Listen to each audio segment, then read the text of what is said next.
Non, mais ce n'est pas ça que je dis. Je parle pour moi. Je parle, comprenez? Et tu le prends pour toi. Vous le prenez pour vous. D'accord? Et je ne peux même pas exiger que la personne ne me refasse plus de tort, ni même le même tort. Parce que nous-mêmes, nous recommençons toujours, nous retombons souvent dans les mêmes travers, et personne ne pourra dire « je ne pécherai jamais plus », parce que ce n'est pas vrai. Voilà. Alors, nous comprenons que le pardon ne se mérite pas. Je n'ai pas mérité mon pardon, et le pardon ne se mérite pas. Le pardon, vous voyez que j'ajoute quand même des choses par rapport à la fois passée, je résume en essayant d'être un peu comme ça, un peu... Enfin, il y a d'autres choses qui me viennent à cœur aussi. Le pardon, vous savez, dépasse une justice strictement humaine. Le pardon, il remet, il annule ce qui ne peut pas être excusé. C'est ça. Ça, c'est une phrase que j'ai aimée qui a été écrite par un écrivain. Si vous voulez savoir qui, vous viendrez me trouver. Il a écrit même des histoires, etc., entre autres Narnia. Vous connaissez ce film Narnia, c'est pas, où certains disent, on dirait vraiment que ça parle du sacrifice de Jésus avec le lion, etc. Et c'est vrai qu'on a fait. Eh bien, c'est cet auteur-là, mais il a écrit aussi des livres, des commentaires, si on veut dire. Ça, c'est pas des commentaires bibliques, mais voilà, je simplifie comme ça. Le pardon, et je répète cette phrase qu'il a écrite, le pardon dépasse une justice strictement humaine. Il remet, annule, c'est moi qui dis ça, ce qui ne peut pas être excusé. Et donc, pardonner nous coûte toujours. Ça coûte toujours un prix. Il faut sacrifier. Ça coûte. Il faut sacrifier son orgueil. Il faut sacrifier son apitoiement. Apitoiement sur soi. Il faut sacrifier son désir de justice. Il faut sacrifier son désir de réparation. Il faut sacrifier son désir de vengeance. Le pardon coûte. Mais il ne nous coûte pas grand-chose par rapport au prix qu'il a coûté à Jésus-Christ, à Dieu, pour effacer mon offense à moi. Ne l'oubliez pas, n'oubliez jamais cette parabole des talents. Et donc, minute, je ne sais pas quelle minute, peut-être pour ceux qui ont écouté les prédications précédentes, mais là je commence quelque chose de nouveau, bien que j'ai ajouté quelques petites choses. Et aujourd'hui, je voudrais courtement, puisque le résumé a été quand même long, courtement vous parler courtement selon moi, voir ce point, pourquoi pardonner? Je vous ai dit qu'on verra aussi comment arriver à pardonner. Qu'est-ce qui nous empêche et qu'est-ce qui rend le pardon difficile? Mais aujourd'hui, voilà, on va parler de ça. Pourquoi pardonner? Bon, voilà, d'accord? Grand titre, on commence. Pourquoi pardonner?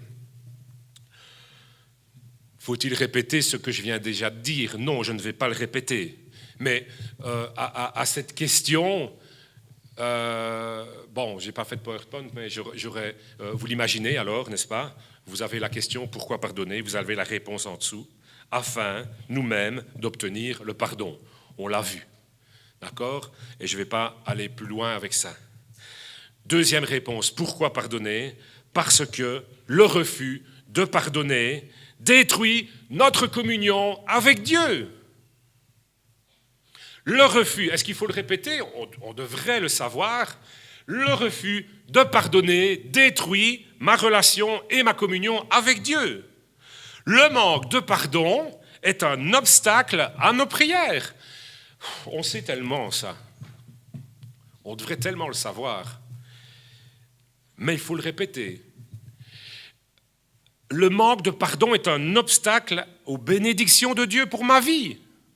Autrement dit, c'est un obstacle.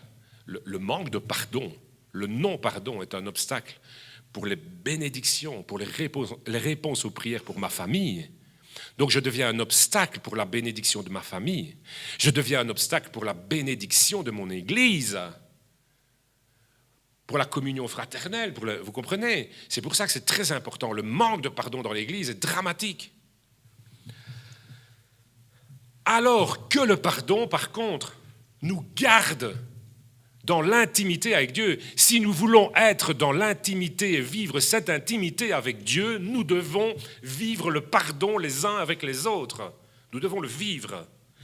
Alors, ce pardon va nous garder dans cette intimité ou peut-être va vous faire découvrir une nouvelle intimité avec Dieu. Peut-être qu'il y a quelque chose au fond de toi, au fond de vous, quelque chose d'ancien,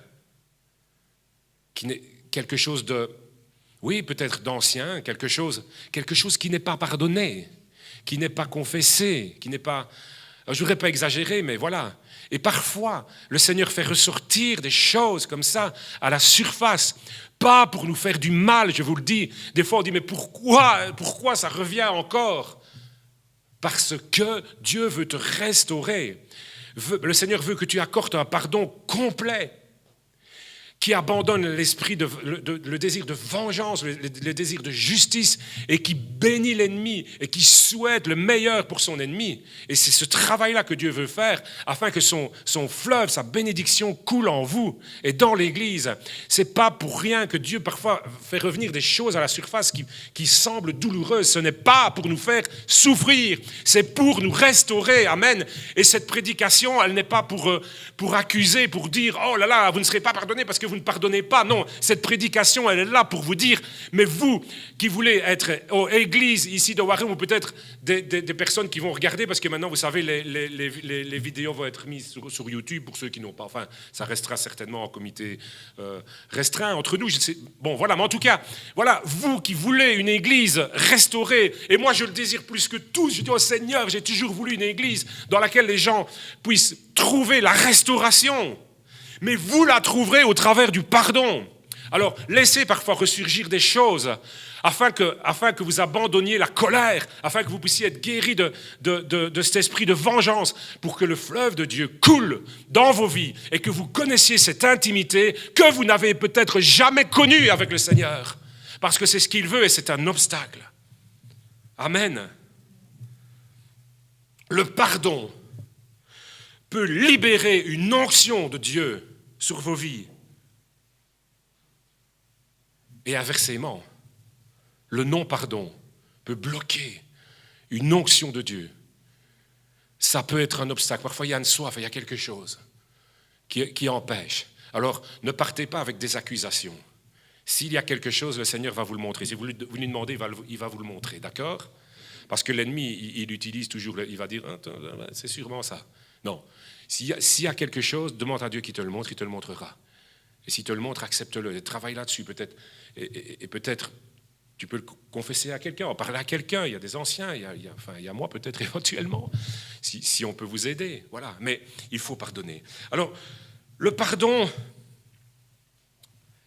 il faut quand même se poser cette question-là. Alors, pourquoi pardonner ? Mais je me suis posé la question, alors est-ce que le pardon que nous accordons doit être une contrainte dictée par finalement cette peur de ne pas être pardonné et finalement par un égocentrisme ?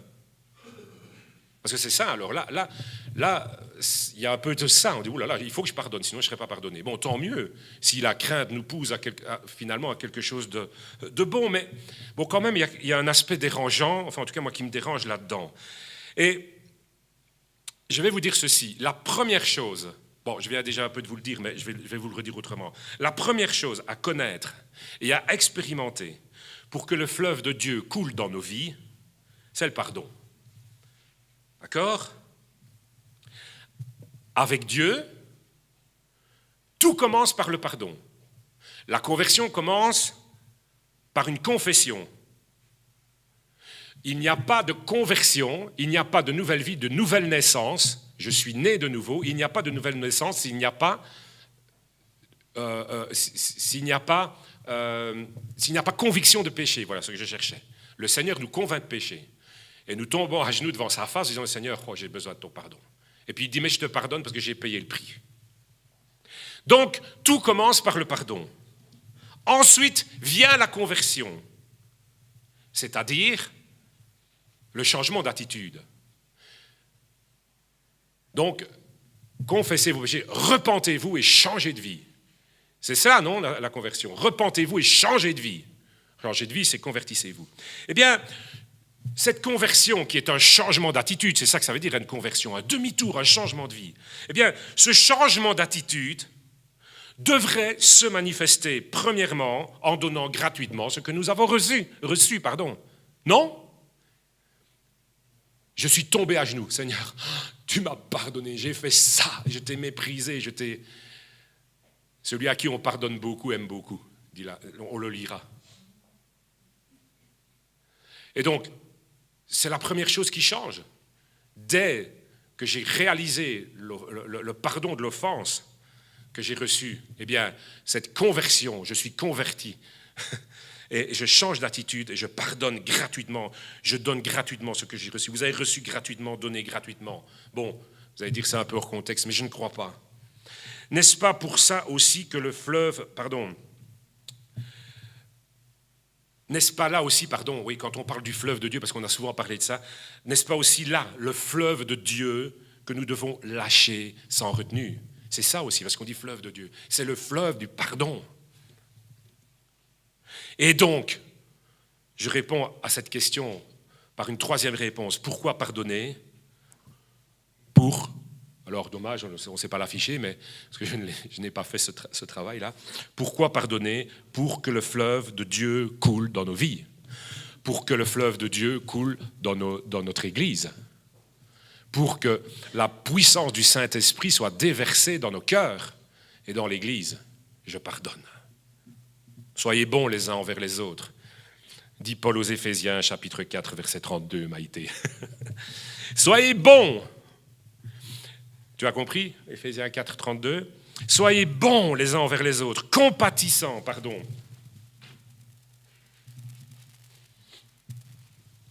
compatissant, vous pardonnant réciproquement comme Dieu vous a pardonné en Christ. Et puis, le chapitre suivant, au chapitre 5, verset 1, « Devenez donc des imitateurs de Dieu, comme des enfants bien-aimés, et marchez dans la charité, à l'exemple de Christ qui nous a aimés et qui s'est livré lui-même à Dieu pour nous comme une offrande et un sacrifice de bonne odeur. » N'est-ce pas ce qu'on a dit ? Je répète ce verset premier, vous le voyez devant vous, donc Éphésiens chapitre 5, verset premier. « Devenez donc des imitateurs de Christ, de Dieu, ici de Dieu, comme des enfants bien-aimés, et verset 2, et marchez dans la charité, donc dans l'amour, à l'exemple de Christ qui nous a aimés et s'est livré lui-même à Dieu comme une offrande, pour nous, non, comme une offrande, et un sacrifice de bonne odeur. » Et donc, une quatrième réponse à cette question « Pourquoi pardonner ?» pour être de véritables imitateurs du Christ. Parce qu'un chrétien, c'est un petit Christ. C'est ça que ça veut dire de manière un peu, concentrée, on va dire comme ça. Chrétien, c'est quoi? Ah, je suis chrétien, moi. Ah, quoi? Tu as la mutuelle chrétienne? Ou tu votes, il n'y a plus maintenant ça, PSC, Parti social chrétien?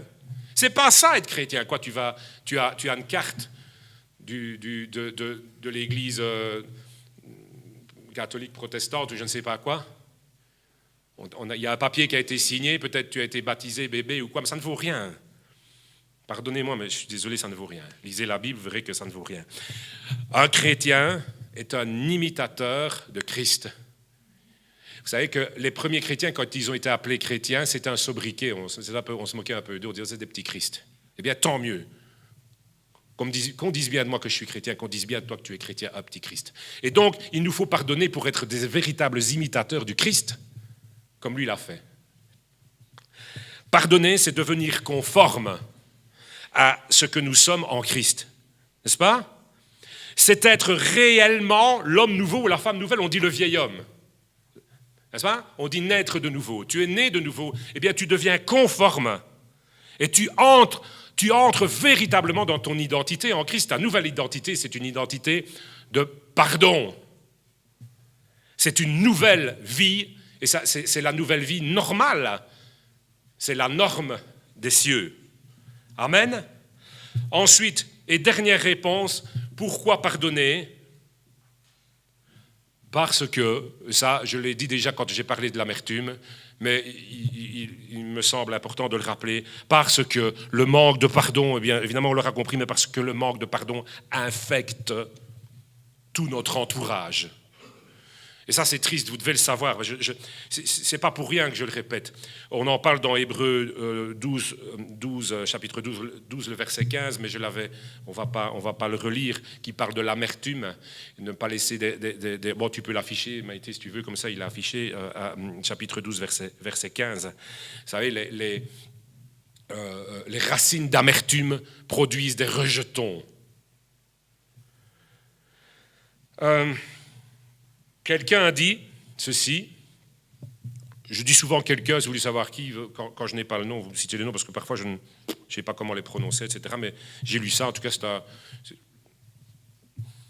a l'air de quelqu'un de bien, en tout cas.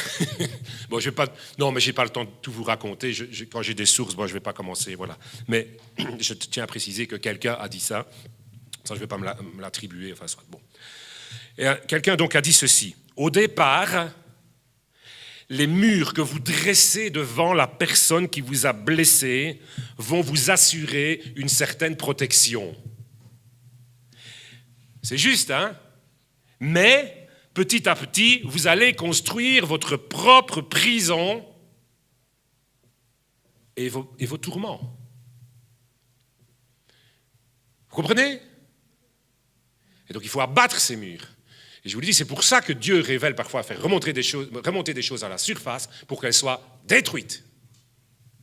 Parce que je construis ma propre prison. L'amertume, la rancœur, le désir de vengeance, la pitié de moi-même peut-être, la pitié de soi, la haine, ce désir de réparation, etc., vous rendent prisonniers de ces pensées et de ces sentiments. Vous n'êtes pas libre à cause de ces sentiments. Vous n'êtes pas libre à cause de ces choses que vous ne voulez pas abandonner. Et nous allons voir la fois prochaine, nous n'avons pas le temps aujourd'hui, mais il y a des choses que, non pas que nous ne pouvons pas abandonner, mais que nous ne voulons pas abandonner. Et donc, ce serait intéressant de voir comment abandonner ces choses-là, parce que la Bible aussi nous donne des explications. Nous sommes prisonniers de ces choses que nous ne voulons pas laisser, de ces choses que nous ne voulons pas effacer. Eh bien, ces choses-là vont vous harceler toute votre vie, vont vous tourmenter et vont vous détruire jusqu'à détruire les autres aussi. Parce que sachez que cette amertume qui vous détruit, elle transforme votre vie. Et elle va détruire votre entourage. Vous aimez votre famille, les gens disent « Oh, j'aime mes enfants ». Mais il y a des gens, des fois, j'ai parfois vu des gens, et je ne les juge pas, mais ils disent ils aiment tellement leurs enfants et tout ça, et ils ne parlent que de leurs enfants, ils ne parlent que de leur famille, etc. Mais quand on voit l'amertume qu'il y a dans leur cœur, on a envie de leur dire « Mais tu es en train de détruire ». Parfois, il y a des cas terribles, et je ne juge pas, vous savez, parce qu'il y a des fois des souffrances maintenant, voilà, avec les séparations, etc. Et vraiment, vraiment, vraiment, j'ai aucun jugement, mais il y a une telle amertume parfois, et on détruit parfois je vois des enfants parfois détruits par la haine des conjoints, et ça ne sert à rien. Vous voyez, enfin, c'est destructeur, c'est terrible. Et donc, on est prisonnier d'une chose qui détruit. Alors, voilà pourquoi c'est une prison. C'est une prison parce que la colère commence par... Il y a une colère, voilà, le manque de pardon crée en nous une colère. Le manque de réparation, les choses n'ont pas été réparées. Il y a un sentiment d'injustice. Et ça crée en nous une colère.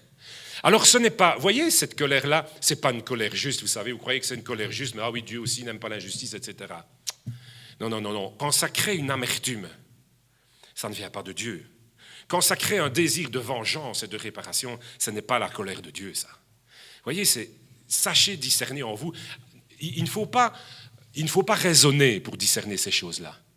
Il faut juste être connecté à Dieu. Il faut réfléchir avec le cœur, pas avec la raison. Vous savez si c'est quelque chose de bien ou de pas bien.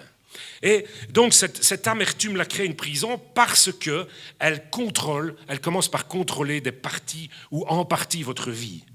Pour finir par tout contrôler.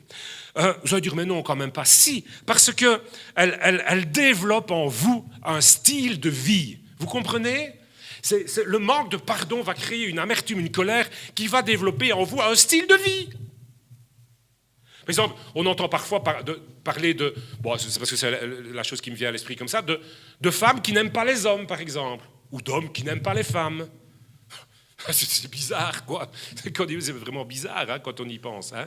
Mais ça veut dire qu'il y a un style de vie il y a une manière d'approcher, d'aborder les choses qui a été construite, un édifice qui a été construit en nous et qui détruit nos relations et qui dirige notre vie et qui la contrôle. Et donc nous sommes contrôlés par cette colère que nous ne comprenons pas parfois. Et parfois on demande, mais pourquoi je suis comme ça? Et parfois on justifie, parfois on sait très bien. On dit, oh, je suis comme ça parce que moi... Ok, ça va, tu as construit ce mur toi-même pour t'abriter, mais dis-toi que c'est ta prison. Hein. Peut-être à un moment tu dis ça t'a protégé, mais non, c'est ta prison.